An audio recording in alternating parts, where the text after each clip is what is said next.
समझ रहे हैं ना? तवज्जो से सुनिएगा। वो लोग जो ईमान लाए और नेक अमल किए, अच्छे काम किए, भालो काम किए, सयजअलु लहुमुर रहमान वुद्दा, अनकरीब अल्लाह ताला उनके लिए कर देगा वुद को।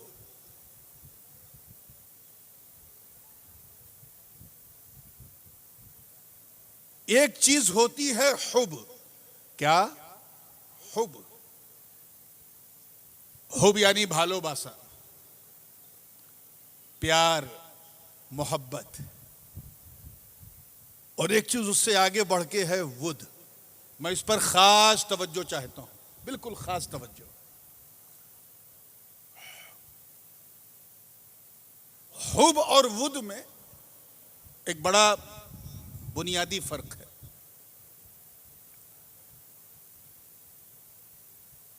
दोनों का मतलब मोहब्बत है, दोनों में ताल्लुक है, दोनों का मतलब रब्त है, दोनों का मतलब भालोभाषा है। लेकिन जो बात वुद में है वो हुब में नहीं है। उसको समझने के लिए एक एग्जाम्पल दे दूं ताकि दूध का दूध, पानी का पानी हो जाए। हुब जो है, मोहब्बत, उस चीज से भी होती है जिसे वो पसंद करता है, और उस चीज से भी होती है जिसे वो नहीं पसंद करता। दोनों कॉमन है। यानी अगर गौर किया जाए तो हुब और वुद के अंदर मंतिकी नुक्ते नजर से आम, खास, मुतलक की निस्बत है। यानी हर वुद हुब है, ऐसा नहीं है। हर हुब जो है वो वुद है, मगर हर वुद जो है वो हुब नहीं है।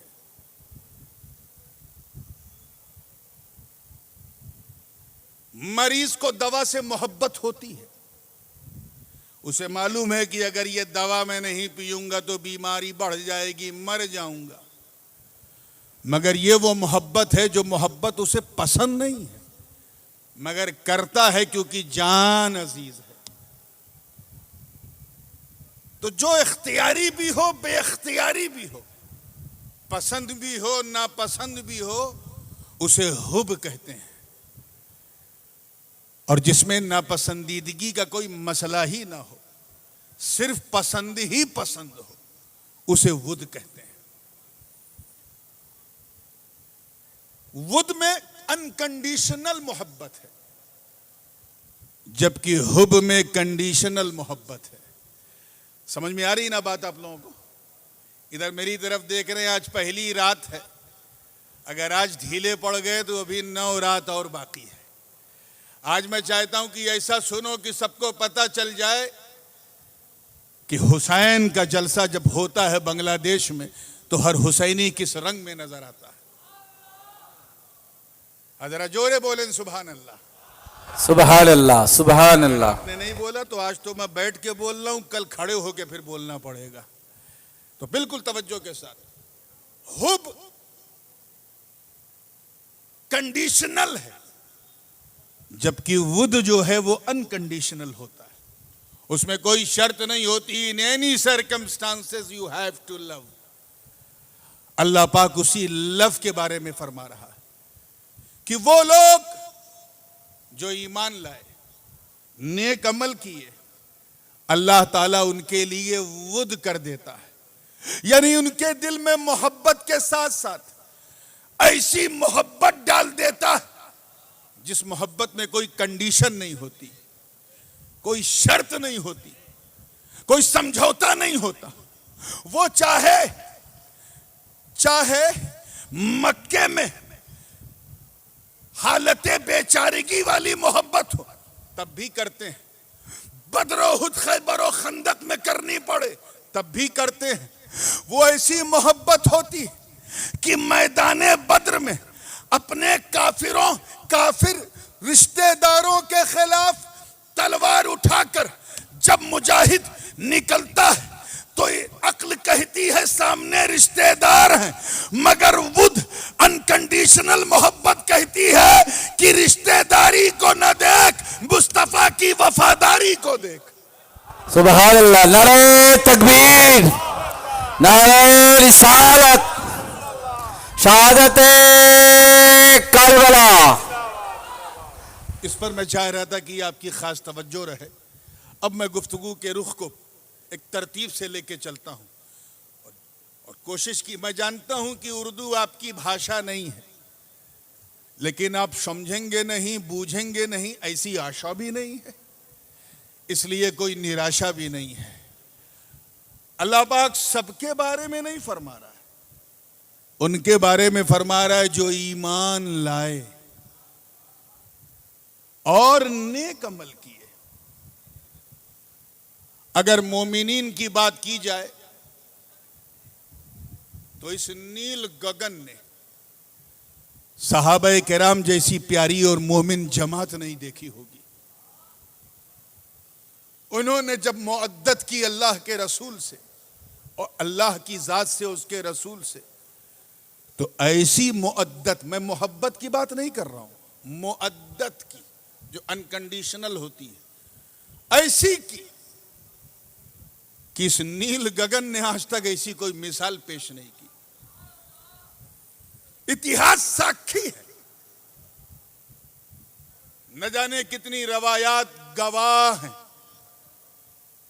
कि जिस वक्त मेरे नबी को कुफ्फारो मुशरिकीन सता रहे थे, जिस वक्त उन्हें ताइफ की सरजमीन पर रगड़ रगड़ के लहू लुहान किया जा रहा था, जिस वक्त मेरे मुस्तफा के जिस्म पाक पर नापाक ओझड़ियां फेंकी जा रही थी, जिस वक्त मेरे नबी की राहों में कांटे बिछाए जा रहे थे, जिस वक्त मुस्तफा जाने रहमत को मादअल्लाह ये कुफ्फारे कुरैश कभी जादूगर कहते थे, कभी ज्योतिषी कहते थे, काहिन कहते थे, अरे क्या क्या कहते थे, मैं उन जुमलों को दोहरा नहीं सकता।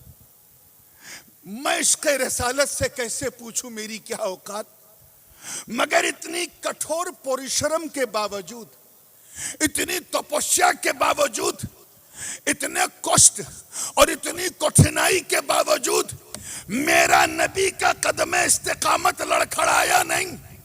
इश्क ने पूछा, अक्ल ने पूछा इश्क से, अरे मुस्तफा राज क्या है? तो आवाज आई, कहा सुन, ये सब मैं बंदों के लिए नहीं, बंदों के मौला के लिए कर रहा हूं। कहीं से आ रहा है, बहरहाल आप मेरी तरफ तवज्जो रखें। हुजूर सब्र पर सब्र करते जा रहे, सब्र पर सब्र करते जा रहे हैं, क्योंकि हुजूर के दिल में मोहब्बत से ज्यादा मुअद्दत है। क्या है? जोरे बोले, मुअद्दत है। और ये वो मुअद्दत थी जिसने किसी भी कष्ट हालात को, किसी भी कठिनाई को हुजूर के सामने टिकने न दिया। वही आलम उनके सहाबा का, उनके उन चहीते सहाबा का जिनमें कोई सदाकत का आलम बरदार है, कोई अदालत का पैकर है, कोई सखावत का बहरे बेकनार है, कोई शजाअत का बतले जलील है, कोई आली है तो कोई वली है। कितनी मुकद्दस जमात है जमात सहाबा। एक बात मैं खास तौर से सूफी साहब आपके लिए कहना चाह रहा हूं, क्योंकि हमारे सूफी साहब की एक बड़ी प्यारी और बड़ी भोली आदत है कि जो सुनते हैं उसे लिखते भी हैं। और लिख लीजिए, this point has to be noted in your diary, कि आज हम जिन सरकमस्टांसेस में जी रहे हैं, हमें दो तरह के फितनों का सामना है। हज़रत देखिएगा, और मैं ये कहने से डरता नहीं, भय नहीं करता, न मैं भय करता हूं न मेरा बाप भय करता है, तो फिर आपको भी भय नहीं करना है। आज जिन सरकमस्टांसेस में हम जी रहे हैं, दो टाइप के लोग बहुत आम हैं। एक वो, तवज्जो, एक वो जो सहाबा किराम का जब जिक्र जमील सुनते हैं तो बेझिझक कह देते हैं, अरे ये लोग तो सिर्फ सिर्फ सहाबी का जिक्र करते हैं, सिर्फ सहाबी का करते हैं, ये खारिजी हैं। मादल्ला नऊद बिल्ला, उल्टा सीधा जो भी मुंह में आता है बोलते हैं। और एक फिरका और है, जब कोई सिर्फ अहले बैत का जिक्र करता है, सैयदों की बात करता है, जनाबे ज़हरा की बात करता है, मौला अली की बात करता है, तो कह देते हैं ये तो शिया है। लेकिन याद रखना, आजकल ये जो ट्रेंड चल पड़ा है, इससे परहेज करने की जरूरत है। First of all you must know what is the definition of खारिजियत, ताकि किसी सुन्नी को खारिजी कहते वक्त तुझे 70 बार सोचना पड़े। खारिजी एक फिरका है। हुजूर अलैहिस्सलातु वस्सलाम के जाहिरी पर्दे के बाद मार्केट में आ गया था। जाहिर नहीं हुआ था लेकिन मार्केट में आ गया था। और इनकी आइडियोलॉजी क्या थी, विचारधारा? इनकी विचारधारा ये थी कि इनिल हुक्म इल्ला लिल्लाह। तवज्जो चाहूंगा, अल्लाह के सिवा कोई हाकिम नहीं। मादल्ला जब उनसे कोई कहता था क्या नबी भी हाकिम नहीं, तो कह देते हाँ नबी भी हाकिम नहीं। मादल्ला नऊद बिल्लाहि मिन ज़ालिक। ऐसे घटिया लोग इनिल हुक्म इल्ला लिल्लाह, अल्लाह के सिवा कोई नहीं, ये कहते थे।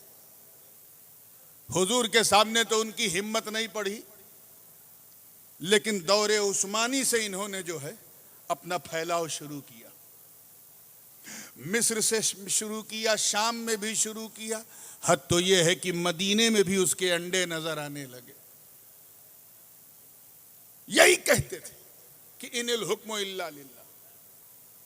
हजरत अली ने इस मर्ज को पहचान लिया था। किसने?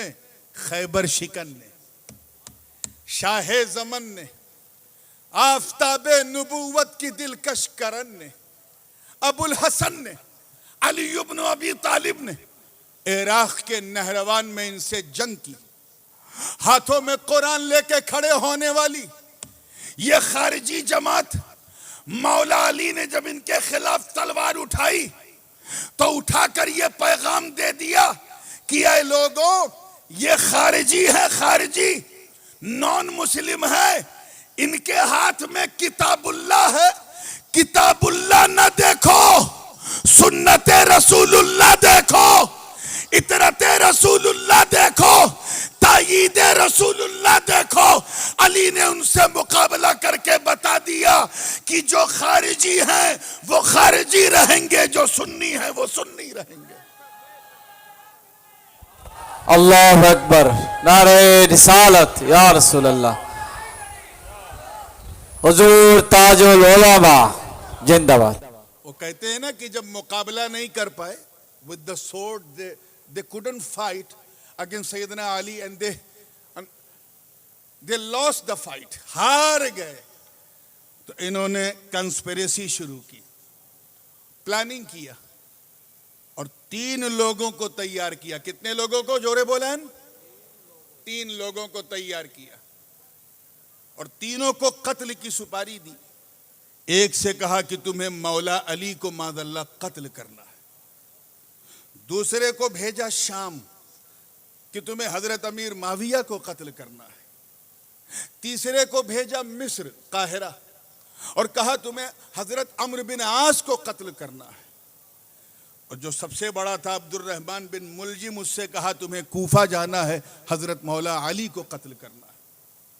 तीनों अपने मिशन पे निकले। जो मिस्र जा रहा था वो तो रास्ते ही में खत्म हो गया, उसकी मुखबिरी हो गई। जो हजरत अम्र बिन आस को कत्ल करने जा रहा था, जो शाम गया हजरत अमीर माविया को कत्ल करने, वो महल तक तो पहुंच गया, लेकिन महल पहुंचने के बाद फिर उसका पोल खुल गया और उसे वहीं गिरफ्तार करके कत्ल कर दिया। लेकिन जो कूफा आया था वो हजरत अली की मस्जिद तक पहुंच गया। हजरत अली नमाज पढ़ रहे और उसी कैफियत में ज़रबे शहादत उसने लगा दिया। 3 दिन तक हजरत अली उसी दर्द में रहे और चौथे दिन 21 रमजान को हजरत अली की शहादत हो गई। तो खारजी किसके किसके दुश्मन है कुछ समझ में आया? सिर्फ हजरत अली के नहीं। ये मिस इंटरप्रिटेशन जो हमारी कम्युनिटी में किया जाता है, मैं अली का बेटा हूं इसलिए हर चीज सच सच बताने का आदी हूं, उनका वंशज हूं इसलिए कोई बात छुपाऊंगा नहीं।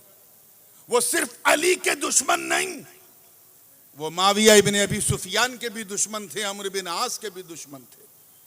इसलिए जब कोई खारिजी होता है तो वो तीनों का दुश्मन होता है।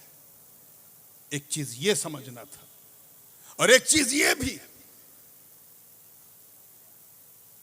कि एक फिरका वो है कि जब सिर्फ अहले बैत का जिक्र किया जाए, अहले बैत का जिक्र किया जाए, सिर्फ अली और जनाब ज़हरा की बात हो, हसन और हुसैन की बात हो, अइम्मा ताहिरीन की बात हो, तो ये फिरका इतना घटिया है कि ये कहता है कि अरे अरे ये तो शिया हो गए। याद रखना मुसलमानों, कान खोल करके, सैयदों से मोहब्बत करने का नाम शियत नहीं, अहले बैत से प्यार करने का नाम शियत नहीं। प्यार करने वालों पे तो हर जमाने में इल्जाम लगा। हजरत इमाम आजम अबू हनीफा पर इल्जाम लगा कि आप क्या सुबह शाम हजरत इमाम बाकिर और इमाम जाफर का जिक्र करते रहते हैं, उनकी मदह करते हैं, उनकी प्रशंसा करते हैं, उनसे भालो भाषा रखते हैं, उनको शिया कहने लगे। तो इमाम आजम ने जवाब दिया, कहा सुन, लौला सनतान लहलकन नामान, जिस 2 वर्ष को, तवज्जो चाहूंगा पीछे वालों की, जिस 2 साल को तुम मेरे लिए शियत वाला साल समझते हो, इज्जत रब्बे काबा की कसम, अगर वो 2 साल ना होता तो अबू हनीफा ना होता, नौमान बिन साबित ना होता। इल्जाम लगाने वालों ने तो यहां तक लगाया कि हजरत इमाम शाफई रज़ी अल्लाह ताला अन्हु उनको भी नहीं छोड़ा। हजरत इमाम शाफई की आदत करीमा ये थी कि वो हजरत इमाम हसन मुजतबा की पोती जनाब सैयदा नफीसा, काहिरा में आपका मज़ार मरजाए खलाइक है, एक सैयदा नफीसा है, एक सैयदा आयशा है। हजरत सैयदा नफीसा बहुत बड़ी आलिमा भी थी, विद्वान थी। क्या थी? विद्वान थी, बहुत ज्ञानी थी, फाजिला भी थी, मुहद्दिसा भी थी, मुफस्सिरा भी थी, मुकर्रिरा भी थी। हजरत इमाम शाफई उनसे बहुत मुतासिर थे। जब तक वो बकायदे हयात रही, उनसे ताल्लुक रहा। जब वो पर्दा कर गई तो उनकी कब्र को न छोड़ा इमाम शाफई ने। और फरमाते थे कि जब किसी मसले में मैं उलझ जाता था, कोई मसला बहुत कठिन होता था, समझ में नहीं आता था, तो मैं सैयदा नफीसा के दर पे पहुंच जाता था, मसला सरल हो जाता था, आसान हो जाता था। इस गायब दर्जे के इश्क को जब देखा मिस्र वालों ने तो कहा, रे इमाम शाफई तो शिया हो गए, ये तो शिया हो गए माज़अल्लाह। पहुंचते पहुंचते ये बात इमाम शाफई के कान तक पहुंची। फरमाते, सुन, मुझे राफजी कहने वालों सुनो, मुझे शिया कहने वालों सुनो। फरमाते हैं, लौ काना हुब्बु आले मुहम्मदिन रिफदन फलयशहद सकलान इन्नी राफिदी। अगर सैयदों से, तवज्जो चाहूंगा, औलादे रसूल से भालोबासा करने का नाम अगर रिफ्ज है, शियत है, तो जमीनों आसमान साक्षी हो जाओ, मैं शिया हूं, मैं राफिजी हूं। ये कौन कह रहा है? सुन्नियों का इमाम, इमाम शाफई कह रहे हैं। तो इल्जाम लगाना आजकल बड़ा आसान हो गया है, बहुत आसान हो गया है। इल्जाम लगाने वालों ने तो हमारे इमाम, इमाम अहले सुन्नत, मुजद्दिदे दीन व मिल्लत, दरियाए रहमत, कंजुल करामत, जबलुल इस्तिकामत, हक्कानियत की शान, सुन्नियों की जान, अहमद रजा खान, जोरे बोलें सुभान अल्लाह, सुभान अल्लाह, तो वर्रिज़वान, उनको भी नहीं छोड़ा। मैं जब बगदाद में पढ़ता था, अब ये मुझे बहुत अच्छा लग रहा है इंटरेक्शन भी हो रहा है। आप लोग मुझे देख रहे हैं उलमा, मैं आपको तो मैं एक अपने आप को ऑरेटर कम टीचर ज़्यादा महसूस कर रहा हूँ और बहुत अच्छा फील हो रहा है। तवज्जो चाहूँगा, उस ज़माने में एक किताब मुझे मिली, एक अरबी में लिखी हुई थी, इमारात का यानी दुबई का कोई मुसन्निफ था, सलफ़ी था, जमाती था, उसने लिखा। और यकीन जाने पूरी किताब के अंदर उसने सारा जोर इसी पे लगाया कि साबित कर दूं कि अहमद रजा खान माज़अल्लाह शिया थे। कोशिश करना, हर वरख को सियाह किया। दलील भी ऐसी घटिया दी उस दलील ने कि कोई बच्चा भी ना माने। जैसे उसने कहा कि इमाम अहमद रजा फाजिल बरेलवी का इश्क जो था सैयदों से, अहले बैत से, वो ऐसा था जैसे शियों का होता है। और मिसाल में आला हजरत के अशार को कोट किया। कहा देखे, उन्होंने कहा तेरी नस्ल पाक में है बच्चा बच्चा नूर का, तू है आईने नूर, तेरा सब घराना नूर का। तो हमारा अकीदा तो मुस्तफ़ा ही के नूर का नहीं है और उनका बच्चा कैसे नूर का, ये तो शिया है। दूसरा एग्जाम्पल दिया, क्या बात रजा उस चमनिस्ताने करम की, जहरा है कली जिसमें हुसैन और हसन फूल, ये शेर भी उसे चुभा। तीसरा एग्जाम्पल दिया, उदाहरण दिया, दो जहां में खादिमे आले रसूलुल्लाह कर, हजरत आले रसूल मुक्तदा के वास्ते। और यहां तक कहा कि इनका नाम भी शियों की तरह, इनका नाम अहमद रजा, भाई का नाम मोहम्मद रजा, वालिद का नाम तकी रजा, दादा का नाम काजिम रजा, ये सब अइम्मे शिया के नाम है। अब बताओ, ऐ चट्टोग्राम के गयूर सुन्नी हसनी हुसैनी मुसलमानों, है कोई माई का लाल जो इमाम अहमद रजा को भी शिया कहेगा? लेकिन इन बदअकीदों ने कहा, इन सलफियों ने कहा, इन जमातियों ने कहा।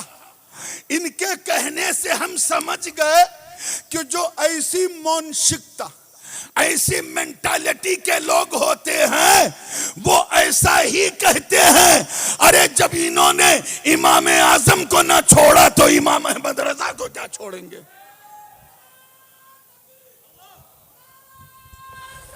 या रसूल अल्लाह, जिंदाबाद, हुजूर ताजुल उलमा जिंदाबाद। और एक फिरका और भी है,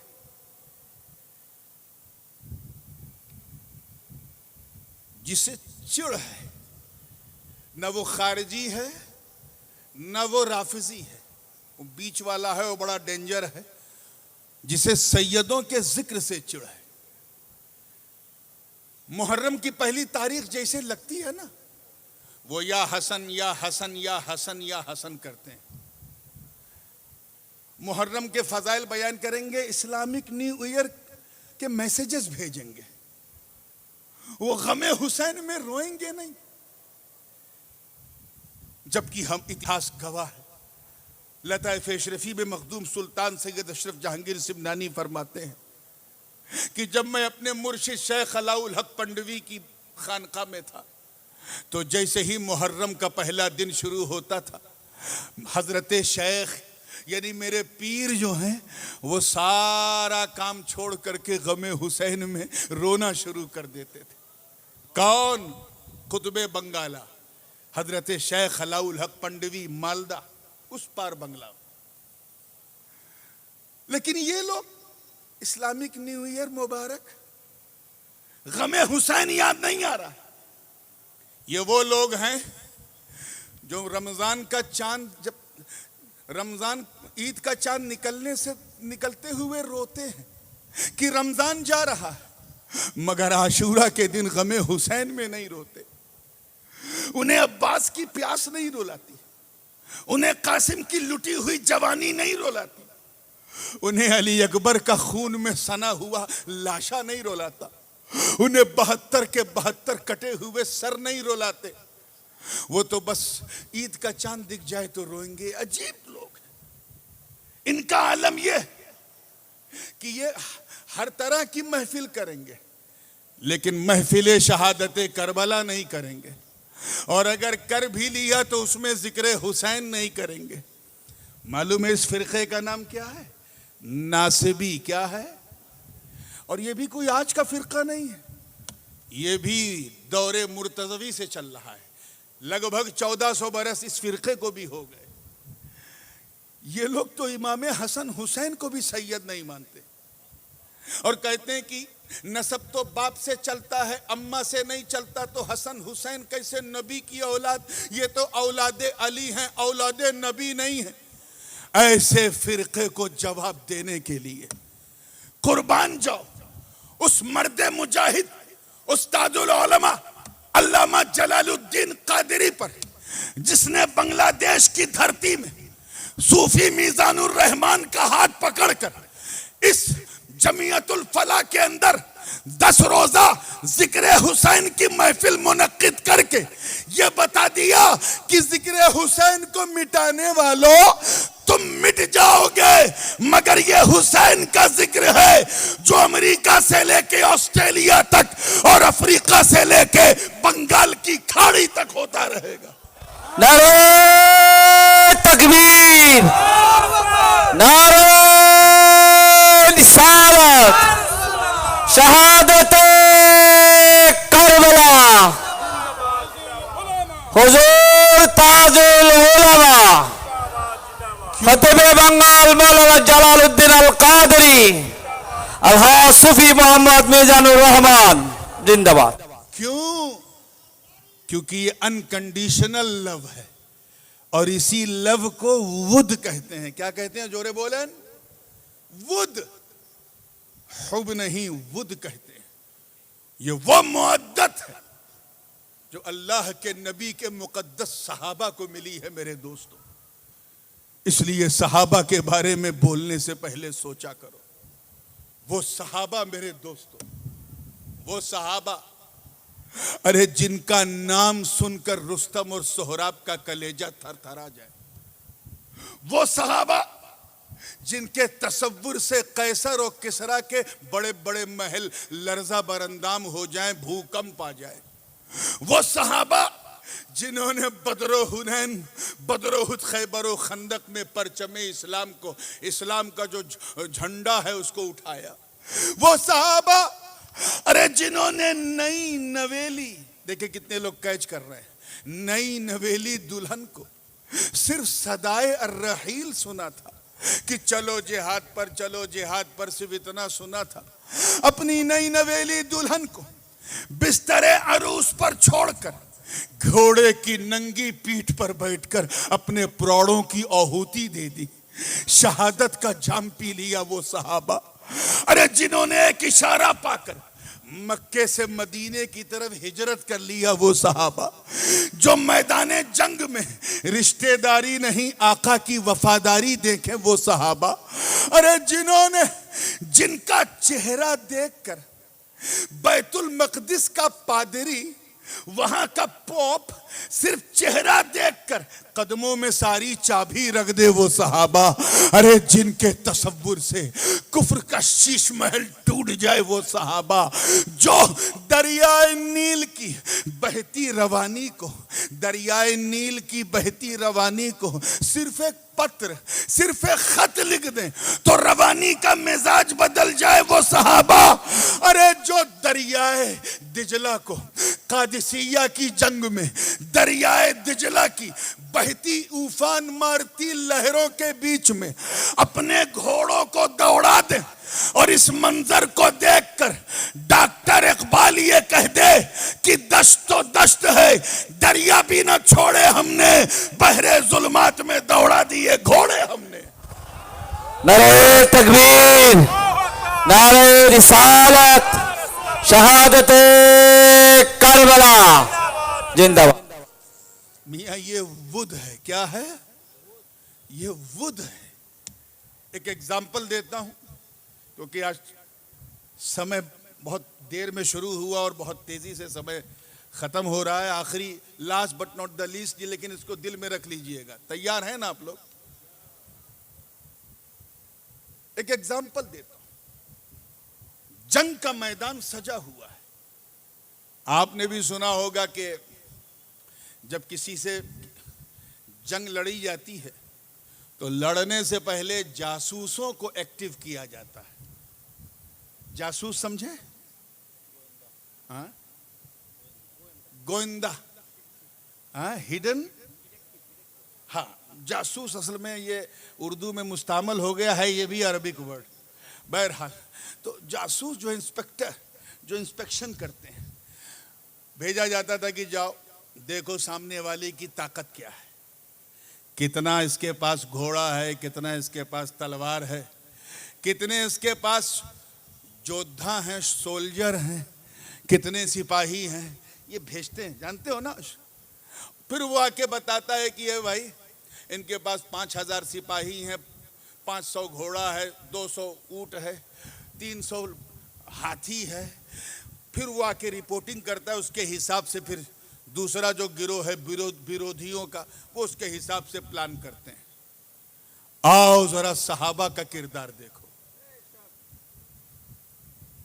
काफिरों ने जंग से पहले इंस्पेक्शन के लिए कि जाओ जरा पता लगाओ मुसलमानों की ताकत कैसी है, कितने इनके पास सिपाही हैं, कितने घोड़सवार हैं, कितने ऊंट हैं, कितने हाथी हैं, कितने जीरा हैं, कितने लोग हैं, जरा पता लगाओ।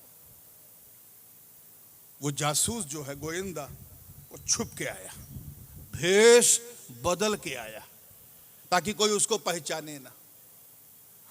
इत्तेफाक देखो कि हुजूर अलैहिस्सलाम वजू कर रहे थे, वो करीब से देख रहा था कि सरकार वजू कर रहे हैं। क्या कर रहे हैं? जोर से बोलो। वजू कर रहे हैं। और चारों तरफ सहाबे किराम हुजूर को घेरे हुए हैं। जब हुजूर मुंह धो रहे हैं और पानी मुंह से छूता हुआ जल जो पानी है वो नीचे गिर रहा है, तो जमीन पे पानी ना गिरे, सहाबा उसे नीचे से कैच कर रहे हैं।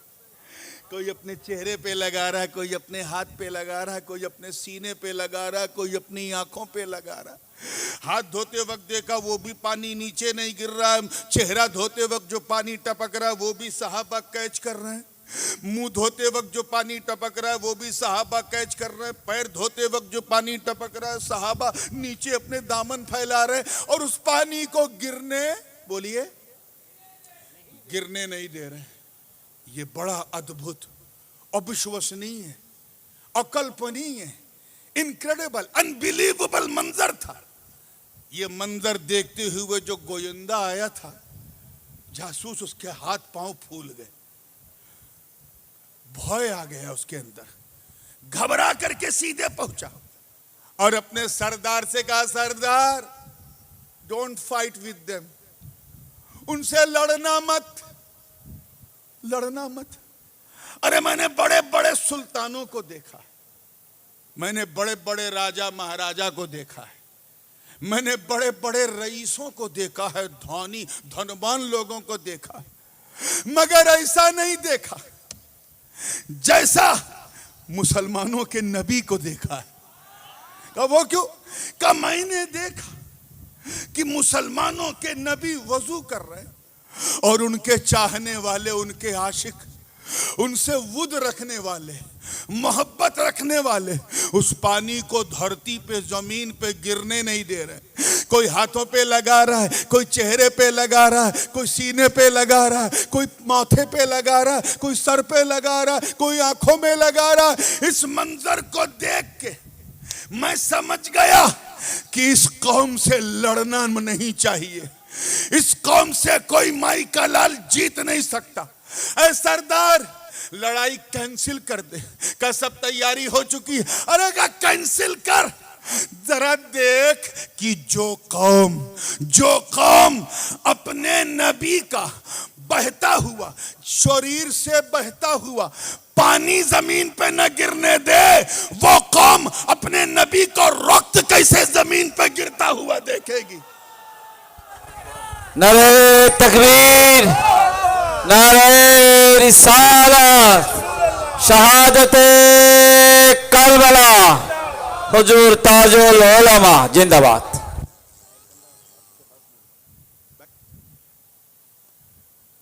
तो ये है वुद जिसे देख के काफिरों का हाथ पांव फूल जाता था। ये वुद नहीं तो और क्या है कि गारे हेरा में जब सांप ने काटा, तफसील आपको सुना चुका हूं कई साल पहले, मैं उस तफसील में नहीं जाऊंगा। सांप ने काटा और एक आउच मुंह से हजरत अबू बकर सिद्दीक के निकला। तो अब उस मंजर को जरा देखें, हुजूर क्या फरमा रहे हैं, ला तहजन, ला तहजन। इस पर मैं खास तवज्जो चाहता हूं, उस नुक्ते पर खास तवज्जो।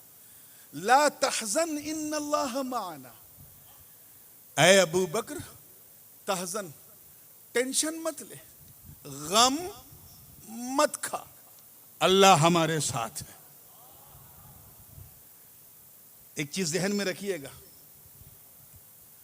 एक चीज होती है भय और एक होता है गम। कुछ लोग दोनों को एक समझते हैं। गम और भय, गम समझे? हाँ, बंगला में क्या कहेंगे गम को? चिंता। कोई चिंता ना करो भाई, लेकिन चिंता में भी वो बात नहीं है जो चिंता कहते हैं फिक्र को। दुख चिंता, दुख, ये जो दुख है ना, दुख ये है गम। तो एक है दुख और एक होता है भय। ये दोनों का फर्क समझिएगा। भय हमेशा अपने लिए होता है। आपके सामने सांप आ गया तो किसको भय लगेगा? आपको, क्योंकि सामने सांप आ गया। सामने किसी ने बंदूक तानी आपके सामने, तो आपको क्या होगा? बोलो, भय। क्या होगा? भय होगा। तो भय अपने लिए होता है। किसके लिए होता है? जोरे बोले, अपने लिए। किसके लिए? और दुख जो है वो अपने लिए नहीं होता है, वो गैर के लिए होता है, दूसरे के लिए होता है, अदर के लिए होता है। उसका मुझे दुख है, मेरा बेटा फेल हो गया, दुख है। किसी का भाई जॉब नहीं मिली, दुख है। किसी के घर लड़की जवान है, रिश्ता नहीं है, दुख है। किसी के यहाँ किसी के यहाँ कोई जो है बैंक करप्ट हो गया, दुख है। किसी का कारोबार ठप हो गया, दुख है। तो अपने लिए भय अपने लिए होता है, दुख दूसरे के लिए होता है। हुजूर ये नहीं फरमा रहे ला तखफ, तवज्जो, बाहर काफिर है, काफिर छुप पीछा कर रहे हैं, काफिरों का भय है, लेकिन हुजूर नहीं कह रहे हैं कि भय मत करो। हुजूर कह रहे हैं हुज्न मत करो, गम मत खाओ, दुखी मत हो। ऐ अबू बकर, गोया सरकार फरमा रहे हैं, वो फरमा रहे हैं अबू बकर मैं जानता हूं तुझे अपनी जान की परवाह नहीं है, मगर मेरा दुख है तुझे, मेरा दुख है तुझे कि मैं गार में हूं, गुफा में हूं, इस बात का दुख है। मगर अबू बकर दुख मत कर, हम अकेले नहीं, अल्लाह हमारे साथ है। हुजूर ये एहसास दिला रहे हैं कि ऐ अबू बकर मैं तेरे वुद को पहचानता हूं, मैं तेरी मोहब्बत को पहचानता हूं, मैं तेरी भालोबासा को पहचानता हूं, मैं तेरे प्रेम को पहचानता हूं, मैं तेरे इश्क को पहचानता हूं। मैं जानता हूं सांप के कटने का तुझे भय नहीं है, गुफा में फंसने का तुझे गम खाया जा रहा है कि तेरा महबूब मुश्किल में है, तेरा प्यारा मुश्किल में है, इसका तुझे भय है। दिस इज वी कॉल वुद। वुद की एक आखिरी मिसाल और दे दूं, और इसी वुद ने हजरत उस्मान गनी को रज़ी अल्लाह ताला अन्हु को तीसरे दर्जे पर पहुंचा दिया, हजरत अली के ऊपर। यह वुद खास वुद था। वुद मैंने कहा ना अनकंडीशनल होता है। हुजूर अलैहिस्सलातु वस्सलाम, एक मिसाल मैं दे दूं, हजरत उस्मान गनी फरमाते हैं कि जब से मैं हुजूर के हाथ पर हाथ रखकर मुसलमान हुआ, ईमान की दौलत मिली, तो हुजूर ने हमारे दान हत्थे को, राइट हैंड को पकड़ा था और पकड़ के मुसलमान बनाया था। तब से लेके आज तक मैंने इस राइट हैंड से इस दाहिने हाथ से अपना प्राइवेट पार्ट नहीं छुआ, शर्मगाह नहीं छुआ। क्या हया थी उस्मान की और क्या वुद था उस्मान का। हाय हाय। हुजूर अलैहिस्सलाम एक दिन जन्नतुल बकी जहां पर बनी है वहां से घूमते हुए आए और हजरत उस्मान से कहा, है उस्मान, वो जमीन देखी है तुमने? पहले वो यहूदियों की जमीन थी। किसकी जमीन थी? यहूदी लोग वहां एनिमल्स, जानवर वगैरह पालते थे।